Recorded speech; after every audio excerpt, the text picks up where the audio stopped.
life is not coming from your conscious wishes and desires. Your life is coming from your program.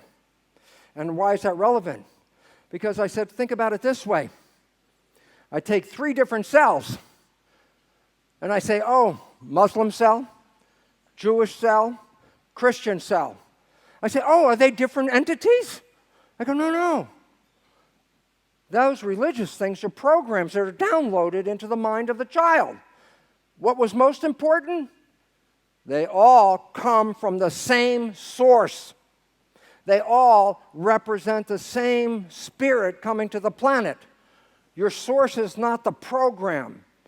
You can take a child from one religion as an infant and have it adopted by another family from a different religion. The child grows up in that religion. The religion wasn't built into the system. It was a program. We've been programmed. And I said, what's the function of the programs? And the answer is this. The mind is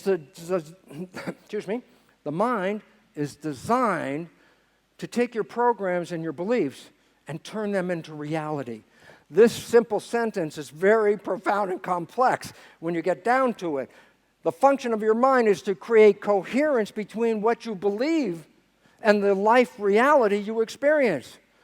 Henry Ford said it simply. He said, if you believe you can or you believe you can't, you're right.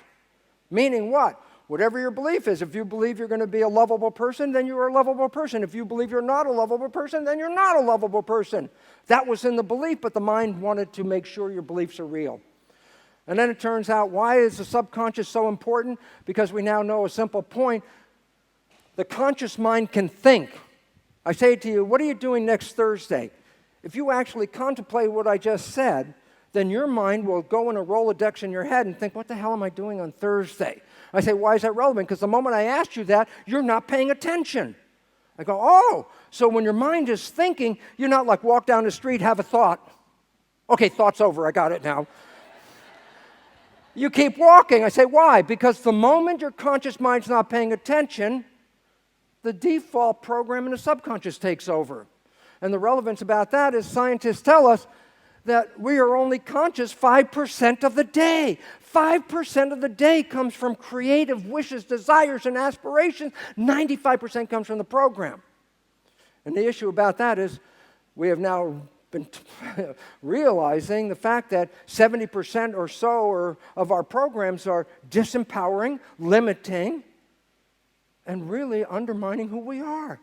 We were told what we could do and what we couldn't do. If that's your program, then you can do what you were told, and you can't do what you're told you couldn't do. We become the program. So the relevance about this is simple. In fact, it's that we only come 5% from the creative mind, 95% from the subconscious mind. I go, why is that relevant? Creative minds, wishes, desires, aspirations. I go, yeah, but you're not creating your life from that. You're creating your life from what? Acquired programs that you got from other people. You are living other people's lives 95% of the day.